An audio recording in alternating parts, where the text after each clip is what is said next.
Control yourself. Don't drink too much. Don't talk too much. Don't look that way. Welcome to Over It. This is Donna Gilman, and I am with my dear friend Claudia. Claudia, welcome to Over It. Hi, Donna. I'm happy to be here. Hi, Claudia. Well, Claudia, you're my sister from another mister, and we we have a lot in common. And the funny thing is that we have lived down the street from each other. I've lived here going on 7 years. And it took a while for us to like discover each other. And it was through Mhm. a mutual friend who really like kind of set us on a friend date that started off our tremendous friendship. And it turns out we're both psychologists, right? Yeah, Although we do very, very different things. Do you want to say anything about what you do? sure. I run a practice. I have a small group, and we don't do psychotherapy. We do testing. So we do testing for things like learning disabilities, autism spectrum. Sometimes if somebody has some psychological issues and they've been on medication or they've had a bunch of different diagnoses and they don't feel like they're doing better, or whoever's treating them has questions, they'll get referred to us. So we do a lot of that kind of stuff, and we see kids and adults. And I like to refer to us sometimes as country doctors, because just living in this rural area, we tend to get a lot of people who don't have access to a lot of this kind of these services. So a lot of times, by the time people come to us, they have a lot of questions or a lot of stuff that's built up. So we have to kind of be like these generalist detective sort of people. Right. Like what brought you into this area of like diagnostics and psychology? Like what compelled you to do testing and assessment rather than maybe more traditional therapy? Um, I'd love to give you like a really intellectual answer, but a big piece of it, I think, started for me when I was like 14 or 15, and I used to love to get Mademoiselle magazine Mm-hmm. and do the quizzes in there. I found that fascinating. That kind of got me started. And then I had a journalism back. I worked in journalism before I went into psychology, and I really liked writing. I liked writing about people. And so I think I felt like this is sort of a good match for me, this mix of some kind of detective investigation sort of work, the Mademoiselle quizzes, but hopefully in a, more vetted way.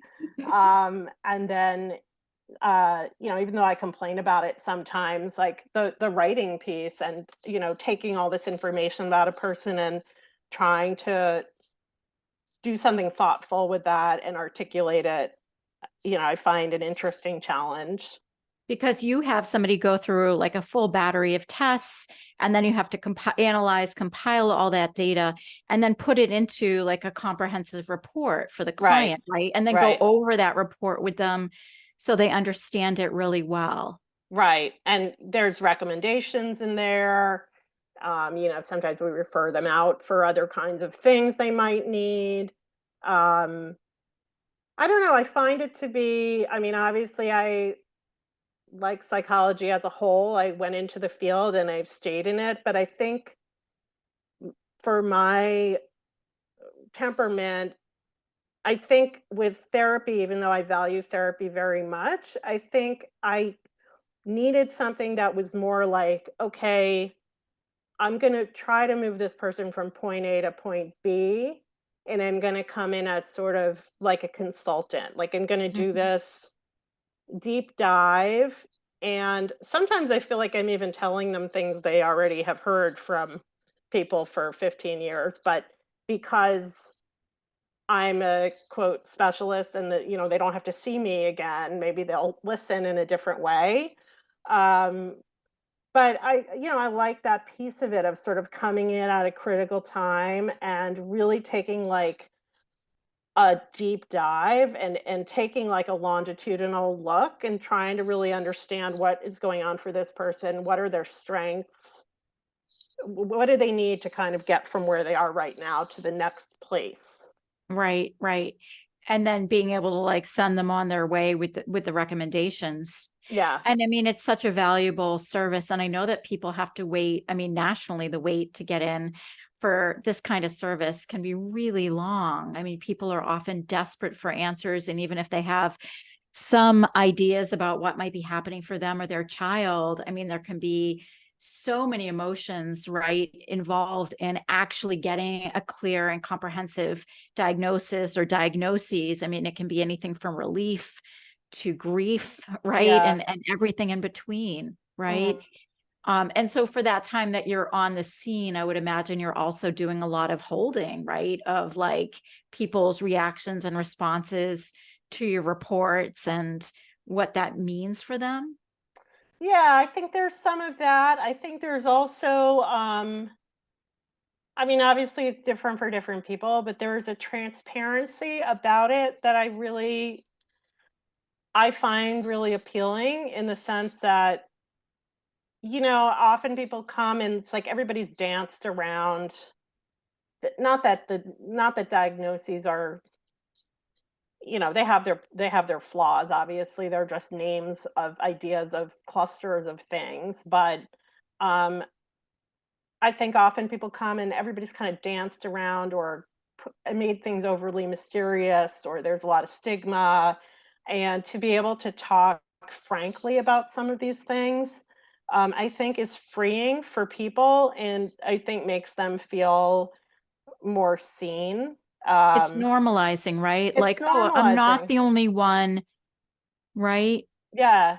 Yeah, or sometimes we get people who it's actually I sort of laugh because, I'm supposedly a diagnostician and what I end up doing is like removing all of these, not all the diagnoses, but a lot of times people come in and they've had like every diagnosis thrown at them. Mm. And so sometimes really it's like a chipping away of like, okay, we're going to discard that one. We're going to, because nobody's really like asked deeply what symptoms do they have? What does the timeline look like? What's their story? What happened to them? So I just feel like it's a chance to have like a series of deep discussions with somebody that are, like therapy, but like heartfelt and um to take them seriously and try to move them along a little bit. And you're also using like empirically validated tests, right? I mean, you're using actual, diagnostic tools Right. that are scientifically vetted. Right. And so, one of the things I really honor about psychological testing, because definitely part of my training and something that I did for many years, a long time ago, is, really giving people a much more comprehensive picture of how they operate, how they function, how their brain functions, the strengths Yes. of their brains, as well as Yes. what maybe the challenges are. Yeah. That there is a way that testing can also point to strengths, right? Oh, And absolutely. superpowers and yeah. Yeah, absolutely. I talk a lot about that kind of thing and about superpowers and also you see a lot of times people's, especially when you test adults, like their idea of what is hard for them or what they're not good at, quote good at, often is so discrepant from how they're actually doing quantitatively. And so like if you see that, that's one of those places in the testing where depending whether it's a measure you can give feedback on or not at the time, you can have a very productive therapy-like conversation Hmm. about, you know, how they're approaching it, or you see people like psyching themselves out and telling themselves they can't do X or Y. I mean, that's part of what's interesting about it too to me is how the person interacts with what you're giving them because everybody's going to sort of handle it differently. But seeing what's their problem, some of it is very specific to testing, but some of it you can imagine how it generalizes to other things in their life. When they get frustrated, when the situation suddenly changes on them, like what do they do with that? Do they roll with it? Can they admit that it's annoying? All those sorts of things. How do you feel this particular line of work has like changed or informed you? Your view, your perspective on life, your perspective on people, your perspective on resilience and functioning. How do you think it's informed you? Um,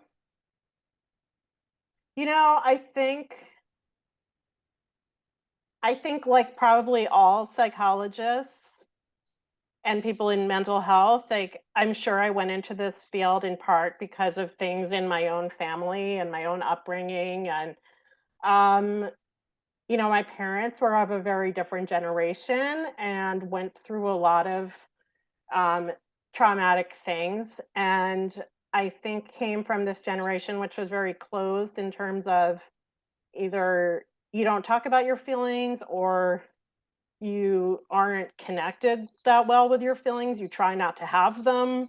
You just kind of soldier on to the next thing. And so I think psychology as a whole, that was one of the reasons I was interested in it to begin with. I felt like, oh, there's this whole secret universe going on underneath that I don't really get to see. Hmm. And I'd like to see it and understand it. So in that sense, it's been really, of course, interesting to me, um, that, I can listen to people's inner life in that way. And, I think that's made me grow. And I've seen how different and similar people's struggles are. I think it's underscored some things that they're probably cliches, but they're cliches for a reason. I think it's sort of confirmed for me things that I believed, but didn't really have as much of a basis for. Like, I think that most people are well intentioned. Most people are doing the best that they can. Everybody's a lot harder on themselves than they should be. Um, it means a lot for someone to be seen by somebody else. Things like that. I think it's sort of confirmed that for me in terms of human nature.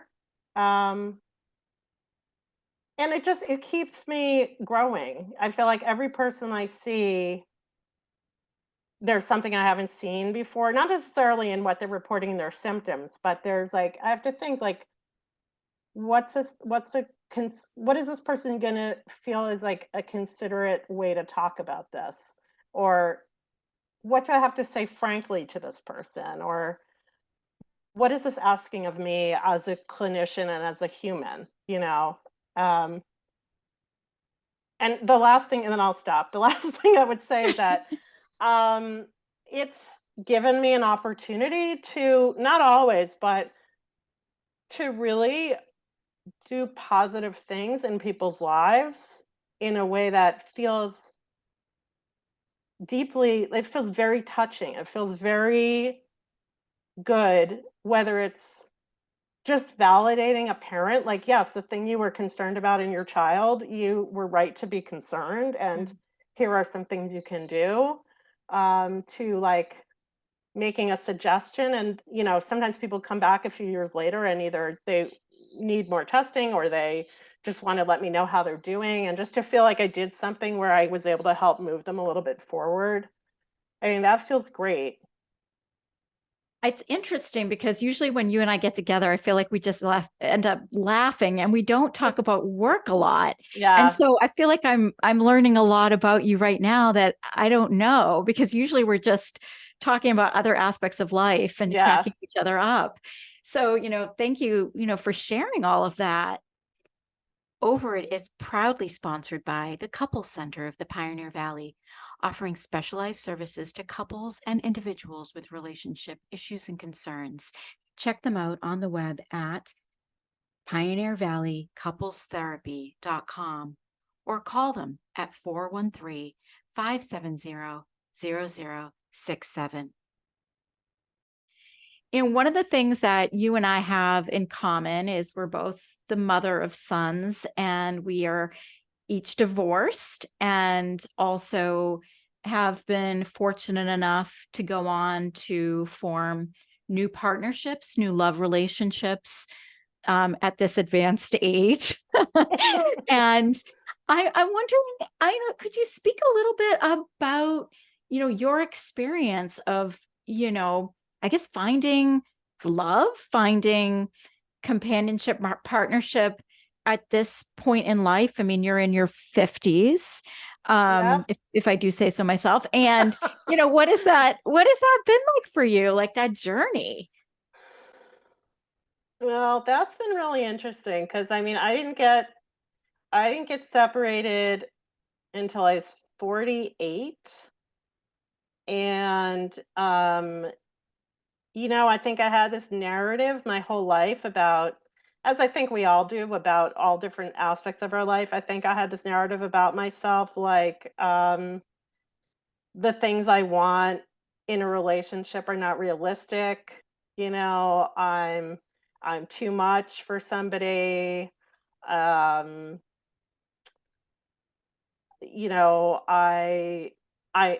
I'm never going to be able to sort of have what I want in terms of a balance of privacy, alone time, together time, listening, speaking, you know, all those sorts of things. And I think when you get divorced, you it's such a deconstruction of so many of the things that we grow up thinking we're supposed to be doing.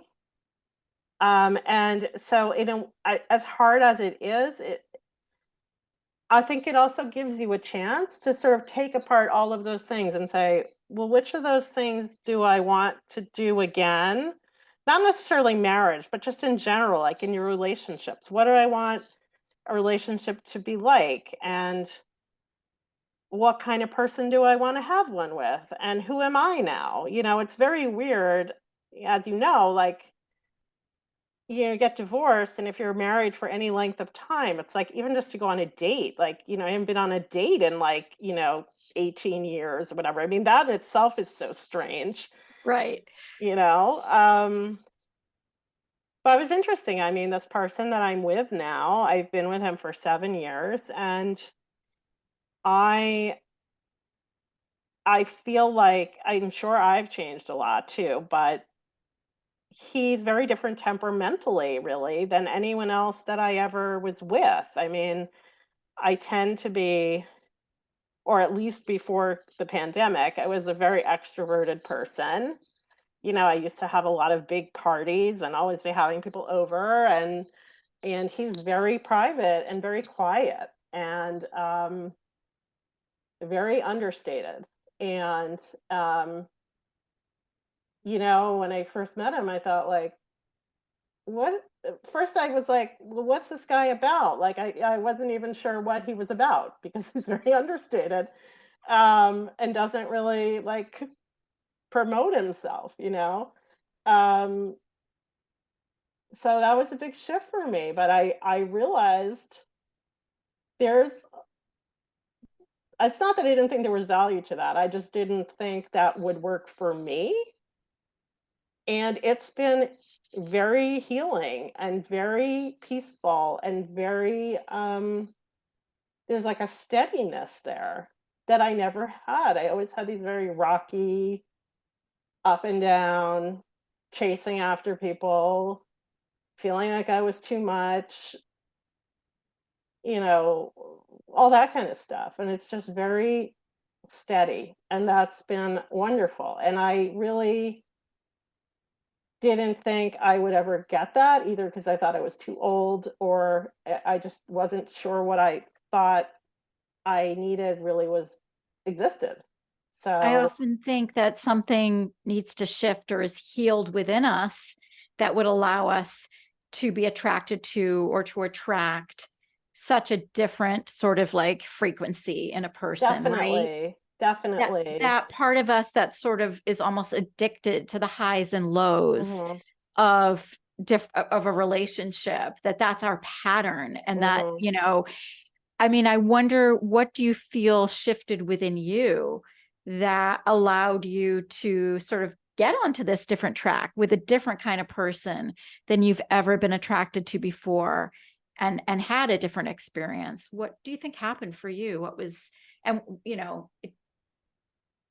was it conscious, or what, or is it more like in the rearview mirror, you're like, oh, something changed in me to allow this? I mean, I think the part that was conscious was that, I mean, I noticed when I got separated and I got divorced, I noticed a huge shift in myself in, um I feel like I used to be like this serious people pleaser Mm. and be so concerned about, no one can be mad at me, no one can be unhappy with me, no one can dislike me. I have to take care of everybody else's feelings, like a lot of that kind of stuff. And I feel like I wouldn't say it's totally gone because I think I still do it somewhat in my close relationships, but that whole aspect in the larger world, like, oh, I can't upset this checkout person at the store, or this work colleague person that I deal with occasionally might not like that I'm asking for this or that. I just was like, pardon the expression, like over it. Like Mhm. it was weird. I mean, I just realized, I think because I had to stand up for myself in so many ways and start over and really like believe in myself more, and um I think I became more secure in myself in some ways, and I just felt like I have to take care, I have to take care of myself, I have to take care of my boys, and I just don't have the bandwidth or concern for, not everybody's going to like me, not everything's going to work out, I don't know. So I think that was a piece of it. I think I was like, well, here I am, and you either like me or you don't like me. I think that was some of it. Um, and I think I was trying to understand a bit better, who have I picked in the past? What is good for me versus what I think is good for me? What I'm attracted to, am I attracted to it because it's healthy? Am I attracted to it because it's what I know? Is it because this reinforces for me that I'm not really worthy of something, so I can be like chasing someone? I think there was a lot of that kind of stuff. And I did, when I was dating after I got divorced, like I did date some sort of flashy types of people, and like it didn't work.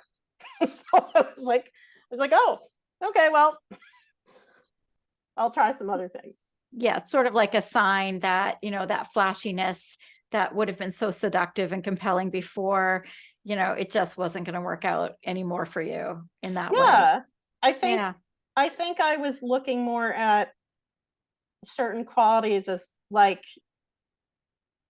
someone who I might think like, oh, this person is really outgoing and is really, seems really lively. And I'm like, well, do they answer my texts?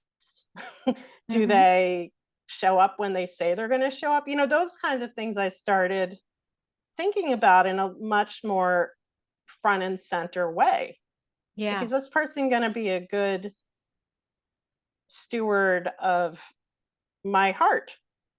Wow. What a question. Is this Like, person going to be a good steward of my heart? yeah. Wow. That's quite a question, right? I'm wondering, how did you get from the, you know, coming out of a very difficult divorce? How did you muster the energy, the inspiration, the motivation, the willingness to open yourself back up? Like, how long did it take before you were like, I'm willing to try this dating thing after 18 years and give this love thing a chance? Like, how did you get yourself there, and how long did that take? Um, I'd like to tell you I waited like years, but I didn't. Mhm. I think I just felt like I had had a couple of years where things were really, really hard. And I, rightly or wrongly, I think when I got separated and I was like 48, turning 49, I had this idea that my life was over or close to over, so I'd better hurry. Yeah. It's funny because I had this idea and some level like, well, if I don't meet this person before I'm 50, that's it. I have no chance after that. I really had this idea in my mind, which I Mm. didn't apply to any of my friends or any men. But I had this idea. I had this sort of artificial deadline. And it's ironic because, of course, I didn't meet this person until after I was 50. Um, you know, I think I had a piece of that. I felt sort of like Rip Van Winkle or something. Like, oh, I've just woken up and everybody's like 20 years older, and I better get on this and figure out what I'm doing. And I also just felt like I was in this landscape that I didn't understand at all. It had been so long since I had dated anybody, so I was like, I better do some research. I better go out and Yeah, you know, start gathering research because that landscape is really the inner landscape of yourself, yeah, right? That yeah, that has shifted so much since you were married to when you were separated and divorced. It's like, what's my inner landscape? How do I navigate dating now? Like, who the hell knows, right? right, right, Who am I? How do I present myself? What do I share? Why do I share it? right. All of that. And did you meet through, how did you meet? We met on OkCupid. Okay. Yeah. Right. And was he like one of the first people? I know you went on a couple dates, but did you meet him relatively quickly into your dating foray? No, and actually, at one point, I saw him, and I had this idea that because of my arbitrary must meet someone before I'm 50 thing, um, I was uh, I was being very ageist, and I was not trying to meet anybody who was older than me. So he's 7 years older than me. So I think I had seen him at some point, and I just like bookmarked him. Like, he looked interesting to me. So I like bookmarked him. But then when I saw he was 7 years older than me, I was like, oh, forget it. Yeah, you had ruled him out. So I So, ruled him yeah. out. What And made you then, take out the bookmark? What made you go back to that page?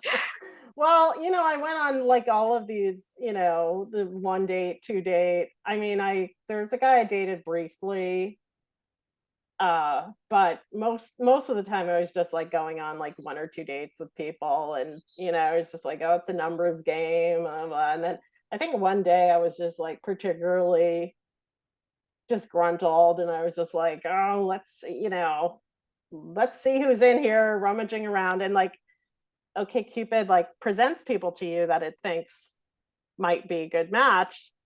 And so he came up again. I didn't even realize I had like bookmarked him. And then I went and I looked and I saw I had marked it.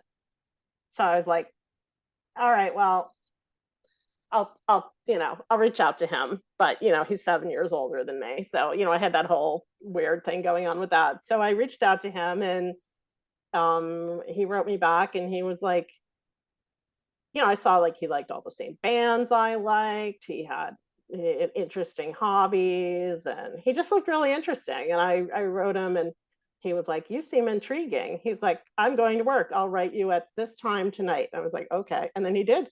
And I was Yeah, like, he oh, followed through. he Right. followed through. He Yeah. followed And through. yeah. Did I ever tell you I have two really funny little snippets about my very, very, very brief foray into like OkCupid and eHarmony? Mhm. The first is that when I was first separated, but not yet divorced, but it was clearly established Yeah. we were in divorce, Yeah. proceedings. My ex called me one day and he said, you'll never guess who I just matched with 100% match. I did that too. I know. It's Oh really my, I was bizarre. like, okay, I don't know about the metrics they're using, but Right. that is crazy. Yeah. And the other one is that, and again, I mean, I literally, I think I ended up meeting someone that wasn't on one of these sites. So I was off pretty quickly. But the other one was, I was so new and like naive about how these things worked. And I too, like, I was eager to start dating on some level after I was married for a while, and you go through it and you grieve it while you're in it. And I was just like, Right.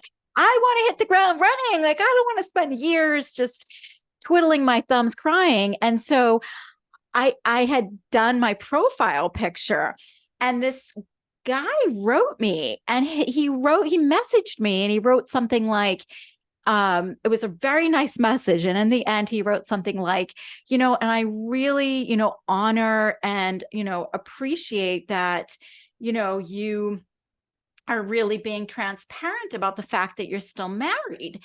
And in fact, you still have your wedding photo up.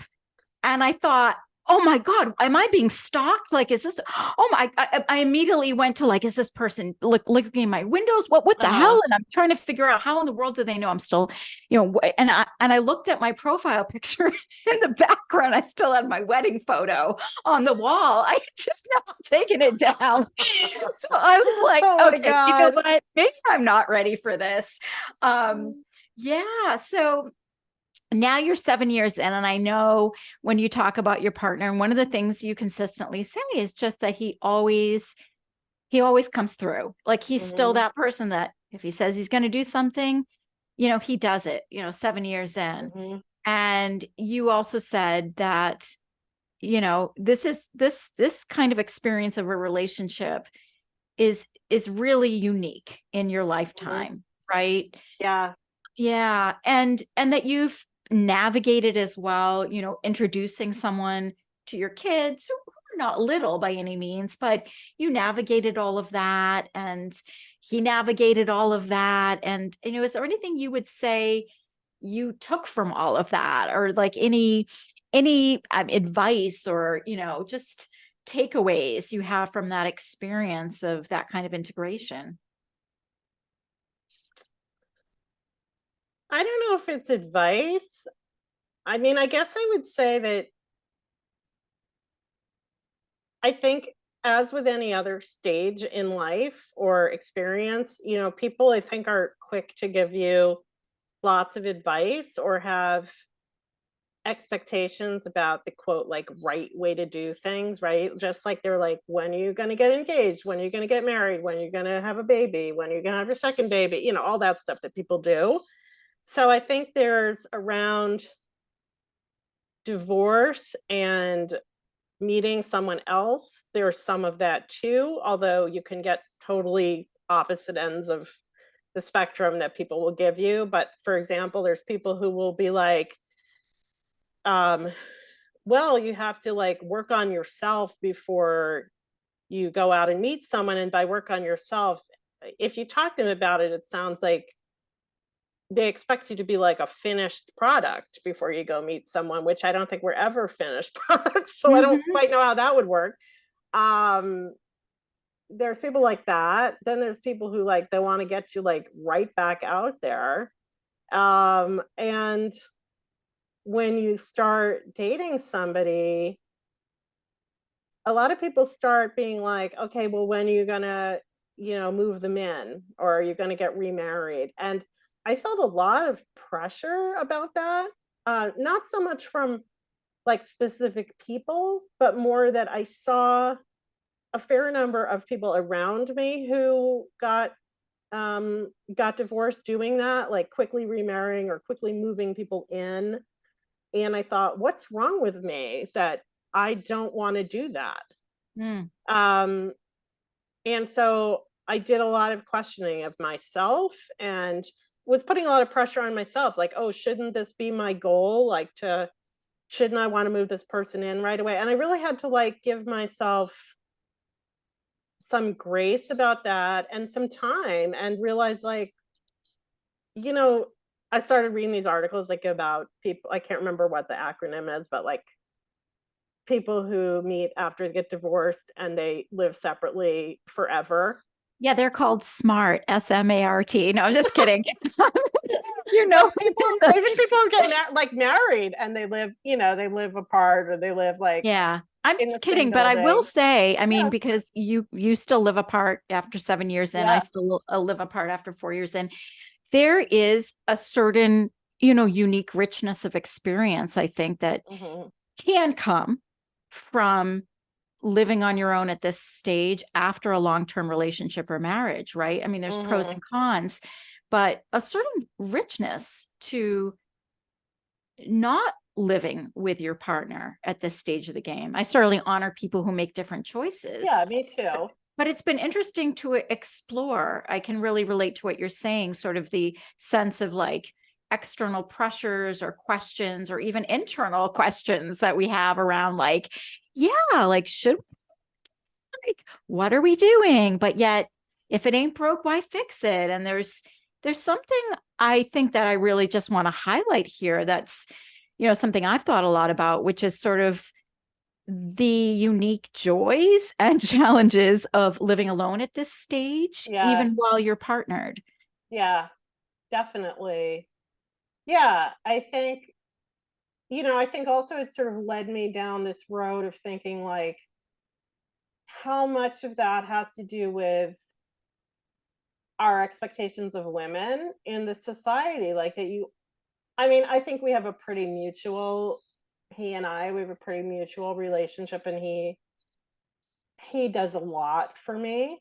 Um, but I wonder too, like, how much of that push is about that women, like, we're always supposed to be prioritizing somebody else or taking care of somebody else, and that it makes our society nervous if you're not doing that, and that, we sort of internalize that. I mean, I certainly take care of him, but I I like I mean, one of the things I've seen so starkly, I think, since I got divorced, is like how much I value my independence. I Yes. really like my independence. I like that there are times during the week where I am not responsible for anybody, you Right. Because know? the kids are at their dad's or Yeah. yes. Yeah. And like I revel in, like, I feel like I can't get enough of that. And I don't know how much of that is a reaction to being in a difficult relationship before, Hmm. and how much of that is like a midlife, like, shedding of, well, you know what, I don't actually have to take care of everybody else all the time. There's something nice about, like, if I just want to sit here and do crossword for the next 2 hours, like, that's what I'm going to do. Right. If you're enjoying Over It, make sure you follow us on Spotify, Amazon Music, or Apple Music. For all the things that are really hard about being single moms, Hmm. I think I would say that the one gift in it, if you can really cultivate it, is actually having some time to yourself, Yeah. to explore, like, who am I? Yeah. And how do I want to Yeah. use my time? And, to get back to the idea of like the integration of children, right? When your partner came on the scene, your boys were both still in the house. Now you have one off Yeah. to college, but both of the boys were home. And I just wonder, that piece too around like when to introduce and how much to integrate and how much to honor, like, okay, these kids have been through a divorce, do we, again, no judgment around what other choices people make, but do I move somebody in within the first year or like Yeah. how do I navigate that? And like what has your journey around all of that been? Yeah. I think that's a really good question. And I think a lot of people struggle with that, or people handle it in all different ways. I did not let them know I was dating anybody for about a year. Hmm. I just felt like, um, I wanted to make sure that this was a serious thing. And, frankly, some of that was about me too. I just was like, I'm not ready to. add a whole other layer to this. And I liked having this little thing that was sort of separate from the rest of my life. So I waited a bit, and then when I introduced them, one of them was fine, one of them was not. Like, it took one of my kids a long time to feel comfortable, and that was really hard. And so I don't know that, I don't know, like, should I have introduced them sooner? Should I have waited longer? Would that have changed anything? Would it have been like that no matter when I did it? Some of that, I think people just have to expect that there's going to be some bumpiness, and there's going to be bumpiness no matter how you do it. Looking back, I think I did it in the way that was right for me and sort of where my kids were at. But that's also the only way I did it. So Well, there is something to be said, right? When you have the relationship is in its own little bubble, and it's something that you just get to explore and experience and take joy in. And you don't really have to navigate quite yet, like the realities of the children's reaction, sometimes the ex's reaction, right? Right. You have this extension of people who are going to have reactions or not have reactions, and you can't really predict what they're going to be. And so, it is a big deal when you get to that place where you say, I think I'm ready enough to like, let this be known. And then sometimes it's not the kid you think is going to have the reaction that has the reaction, right? It's hard to predict. Right. And you also have to be like prepared, like, well, what if I don't like the way this person acts with my children? What if, there's that too. I mean, there's a lot of pieces to it that I think we can overlook in feeling like, oh, we gotta seal this back up. We gotta It is not an enviable position, I think, to be the partner who comes in to, assist a relationship where there are children. That is not an easy position. You're not the live-in partner. You're not the step parent truly. You're not another co-parent necessarily truly. So you're someone who is on the scene, and you have to navigate it with kids who are having whatever feelings they're having. And I just think a lot, I mean, my partner and I talk about this a lot. It's just not an enviable position. You don't have full autonomy to necessarily, nor do you necessarily want to step in and parent. And so it's quite a balancing act for the partner to step into, right? Yeah, absolutely. And then for you to navigate that in your relationship, right? Yeah. Yeah. No matter what. I think it's hard. When you think about this idea of, and there have been lots of articles about this, people in their 50s and older who partner deciding not to live together and never to live together full time. When you think about your own future, do you feel some internal dilemma about the idea of one day cohabitating full time, or does that feel more clear to you? Or, I mean, we've talked about when he retires that he will move in here. That's still a couple of years away, probably. I think that makes sense. And, I look forward to it. And at the same time, I feel like that's going to stir up a lot of stuff for me. Especially now, like, I'm so used to, ruling the roost here. So, and him too. I mean, he's been divorced a very long time. He's lived on his own for a long time. He needs his downtime. I need my downtime too. So I'm hoping that we already know that about each other. So I hope that will help us in some ways. The flip side of it is there have been times I felt like, well, we get along really well, but we're not living together. So that's kind of cheating. Like we're not allowing ourselves the opportunity to be in close contact all the time and therefore have more fights. So there's some part in your head that's saying like it's sort of diminishing the validity of the relationship, or wondering if you guys really have what it takes, or just like fooling yourselves because you're not in a Right. real relationship yet, Right. right? Yet you've Right. traveled together and Yeah. Yeah. We've been through a lot of things together, but I had those thoughts sometimes. Um, and the flip side of it too, I think like, well, by the time he moves in here, he's gonna be like mid to late 60s, you know, I'm gonna be I'm not getting any older, of course, I'm staying the same. yeah, Um, but there's that piece too. It's like there's something kind of bittersweet about that too. I think about that a lot. yeah, But that also comes with, when you meet someone after all this other stuff you've gone through and you're the age that you are. right, right. So, in terms of, I'm just thinking about other landscapes that you and I have traversed and have some commonalities around that, I mean, have just been huge growth areas, I think, for both of us.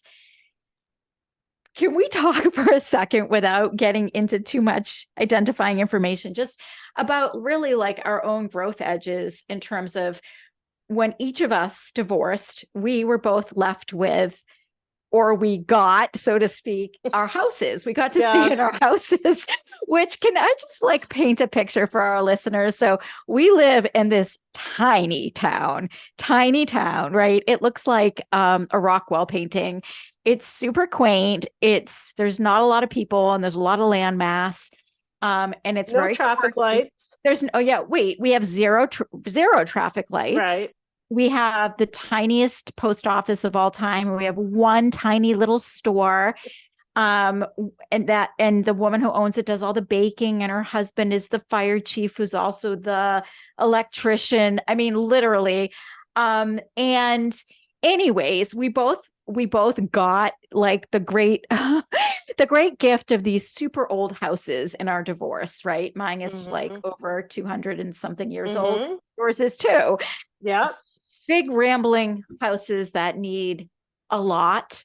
Yes. And we both found ourselves single moms trying to make ends meet, trying to keep these houses, the roofs over our heads, literally and Yeah. figuratively.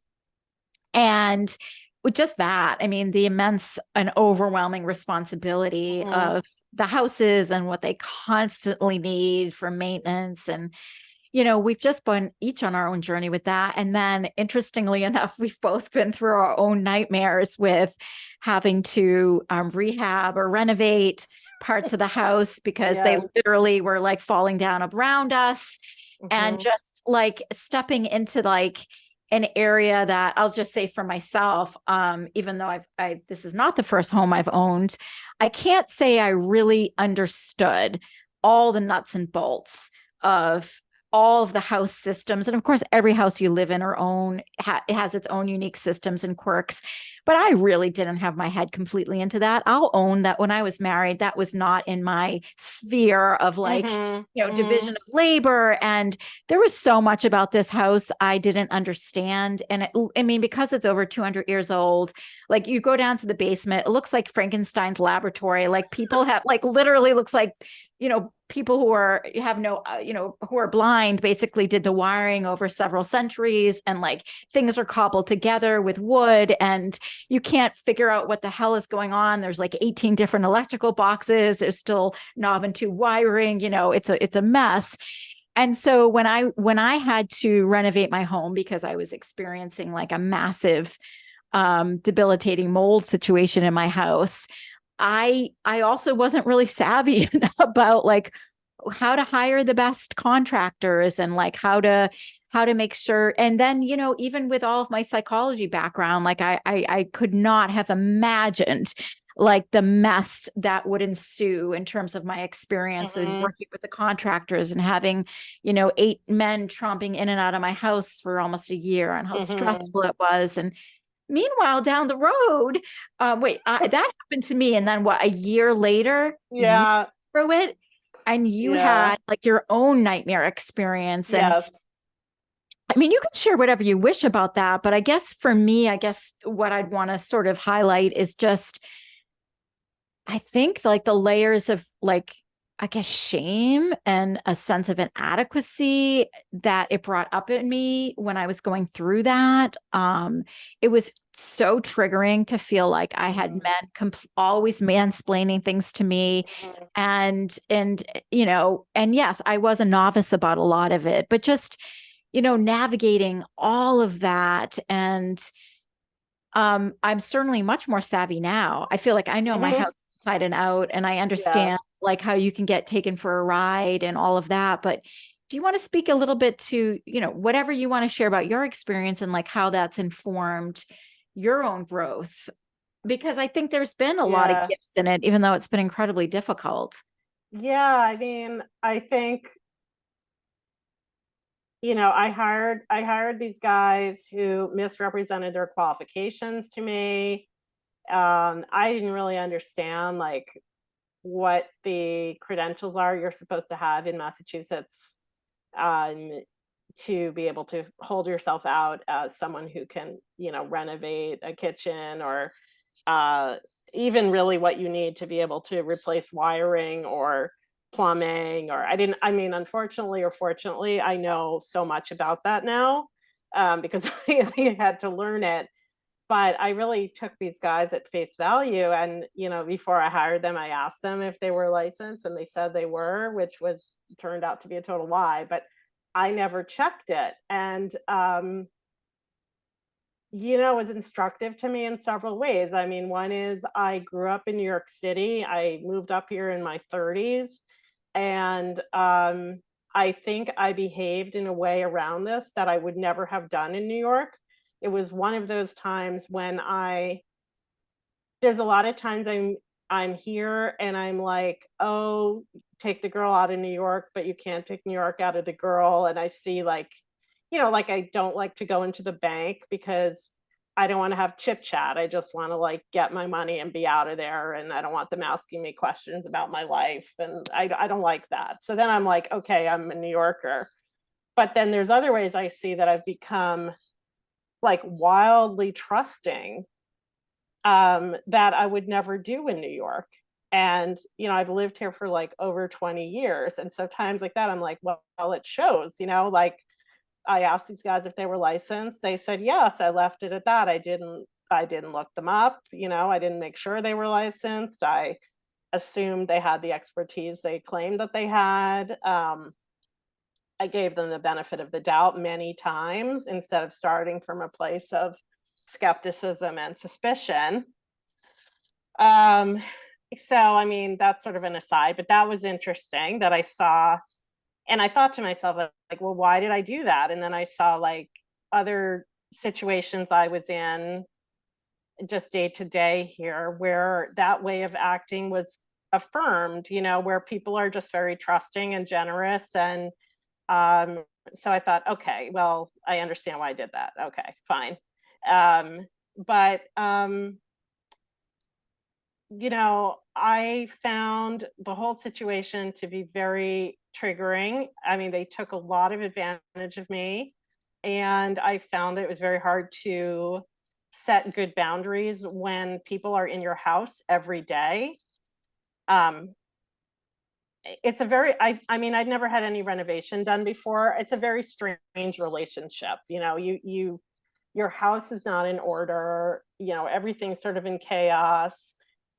People are showing up at like early times of the day, you're just having your coffee. And um, they get to know you in this way it's weird. It's like there's sort of a power differential, but at the same time, you're relying on them for, these critical things for your house and your safety. It's just fraught with a lot of things.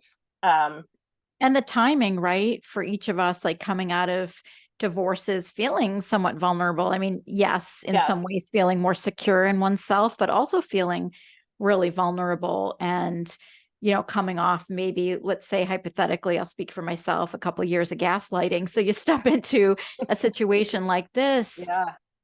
where the part of you that wants to trust and wants to, be treated well and believe that that's what's going to happen is sort of, present. And that's not at all what happened. Yeah, that's very true. And because people are in your house, they see your story, right? So, I mean, like in my case, I really needed repairs and renovations on this house. And I, when we split up, I wasn't in a financial place that I could do it. And I had to wait until I had some equity in the house. So there was a lot of stuff in the house that was sort of like interrupted and frozen in time. And so, when someone's in your house every day, you end up telling them some of that. So you make yourself vulnerable. And, it's interesting to me because um, the main guy who ran this company was presenting himself like he was just starting his own business and he's getting it off the ground with my house as his big project. And I really took to that because, I started my own business. And so I think part of what was tricky for me was I felt with them like I was coming from this place of like, oh yeah, I'm this survivor, I'm this single mom, and I run my own business, and I'm going to empower this guy to, um, you know, fix up my part of my house, and this whole thing's going to be so empowering, and nobody's ever going to take advantage of me again. And I had this whole narrative going, like, yeah, I've risen from the ashes, And and now you're going to raise this guy up and help yes, him start his business yeah, by gifting him your right. work. Right. Right. And I'm going to get this great renovation I've needed out of it, and I'm going to reinvent my house. And I ended up feeling, I was a sitting duck, and these guys came in and they took advantage of my vulnerability and my story, and I felt really violated. And so after that, I remember one of the things I felt most strongly was like, was that untrue? Had I not become this more resilient, I don't take crap from people person, or am I still vulnerable to that if it's an arena where I don't have a lot of expertise? Like, I didn't know anything about building. I didn't know that, they were doing stuff that wasn't right or safe or, but I also had to then get rid of them, get the inspector here, hire new people, get everything corrected. And so I also did see, like, no, I remember that person who, if I have to, I can jump in and research it and straighten it out and see it through and stand up for myself. It was like not something I really wanted to see again. I Right. thought I was over that, You thought you were over that. I know Yeah. we both had such similar circumstances, Yeah. right? And, I too was just sort of like, you got to be kidding me. Cause, Mhm. the contractors I hired, their company imploded during the course of working on my job. They also Mhm. misrepresented themselves. They were not the same people you used. And, looking back, I mean, it was so stressful. And I felt so embarrassed that I'd been Mhm. so naive.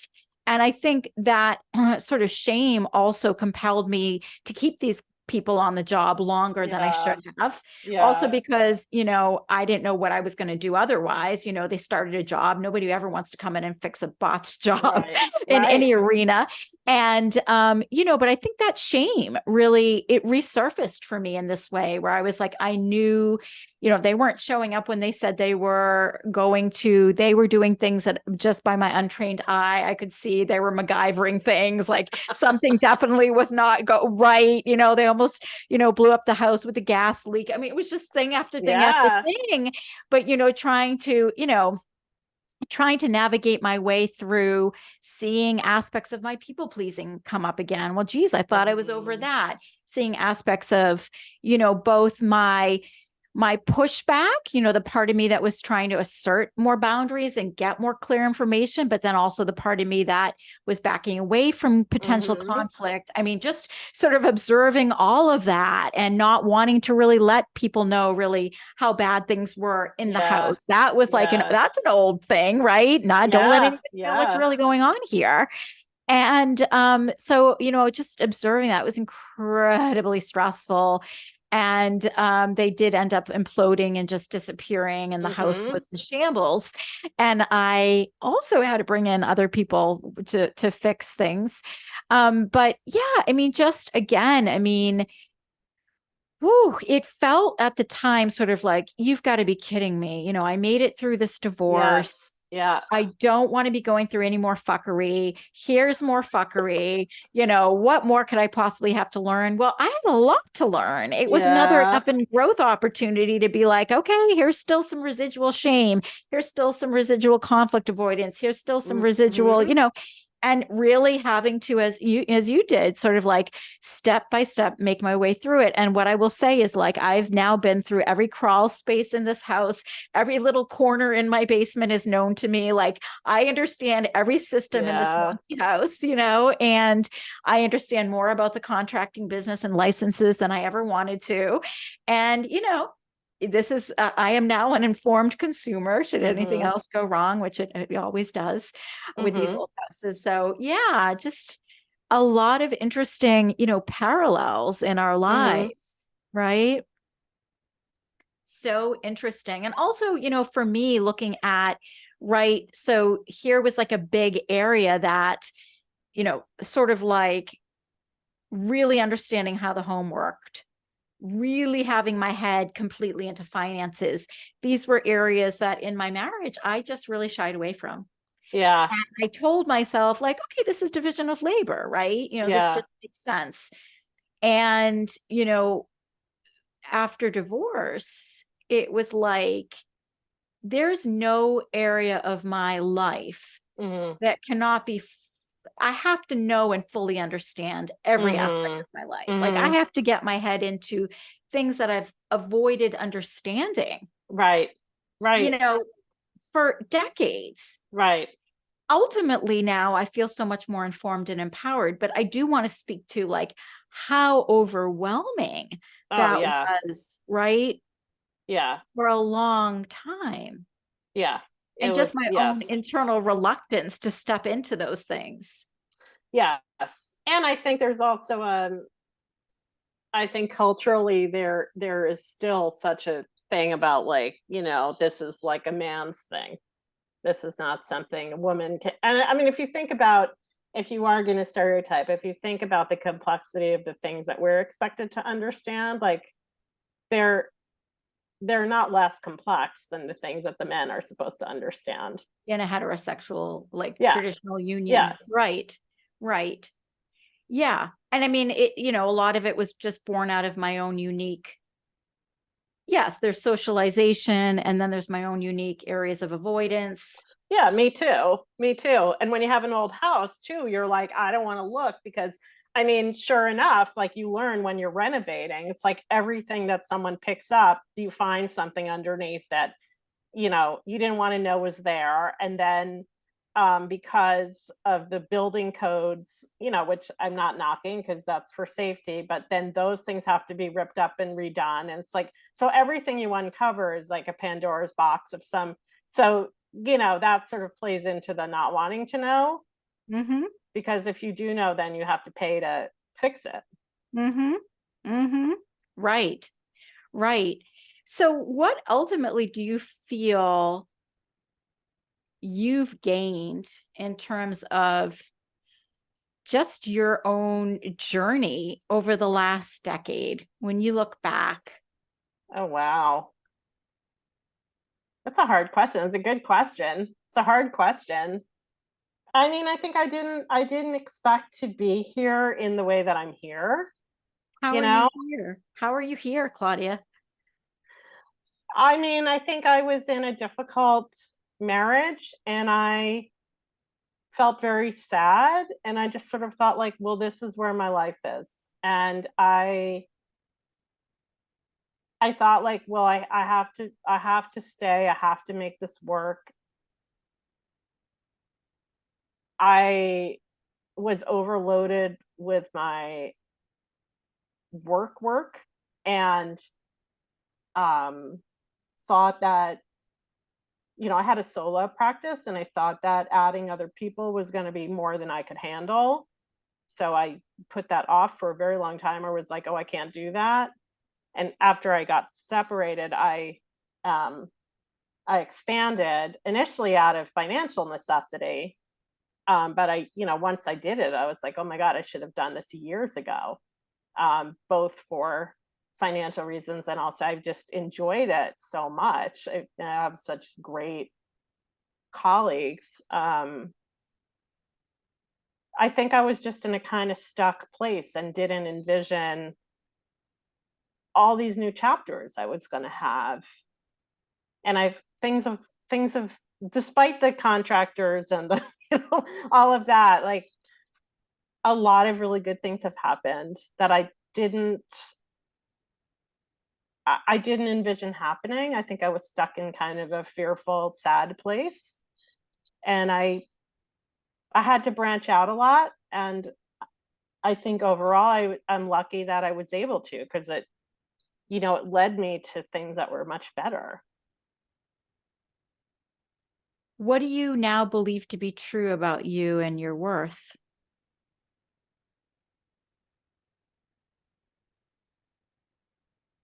Well, I don't think I'm too much. I think, I think I have my people, and my people like me for who I am, warts and all. And, it's not that I don't have growing I can always do and improvements I can make, but like those other people, they're just not my people. Not everybody's going to be my, I don't get everyone. They don't all get me. That's all right. I feel more secure in that. And I feel like I accomplished some things that were daunting. So, I feel like I've had some real challenges, but I've had some surprises, and I've learned I can do more than I thought I could do. Mm. Well, you always have someone down the street that, you can, and hopefully you won't need this, but you can do your laundry here. Thank you. I can do my laundry at your house because you just got some new washer and dryer. Yeah. And you can always cook here, and I can always cook there. You can cook here. Yeah. And I can always take your kids, and you can always take my kid. Mm-hmm. And we can always go on our walks. Yeah. And have our talks. Yeah. And I'm really, really grateful for you. I'm really grateful for you. We're having a moment. I know.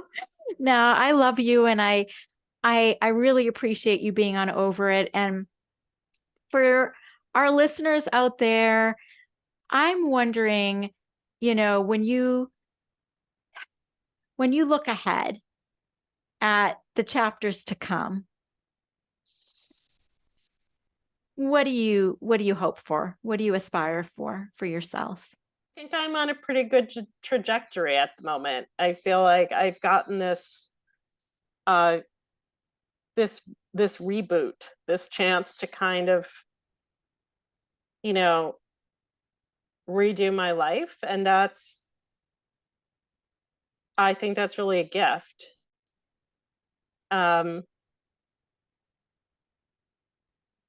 I don't really know. I mean, I'd like to stay on some version of this trajectory, and I'd like the people that I love to know that they're loved and know that I'm there for them and be as happy as they can be. I don't know. I love just this idea of a reboot, Mm-hmm. and an opportunity to redo your life, Mm-hmm. and to think about, that being possible in our 40s, in our 50s, in our 60s, in our 70s, right? That there is possibility and just an openness to that as well. So I just want to thank you so much for being on the podcast today. Thank you for inviting me. It was fun. Yes. And I will look forward to many, many more walks and talks and laughs to come. I love you. I love you too. Thank you. Bye. Bye.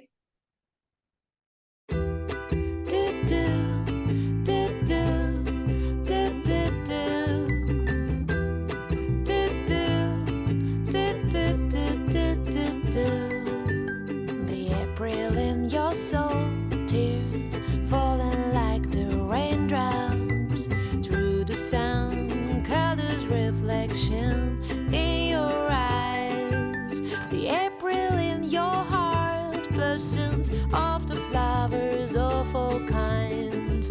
I love them all, I love them all.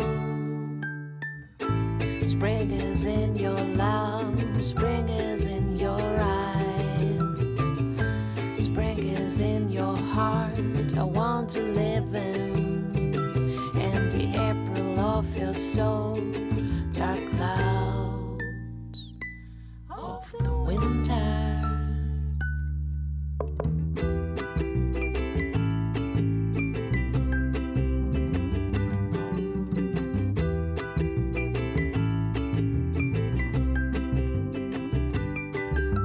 The April in your soul, tears falling like the raindrops through the sound, colors reflection in your eyes.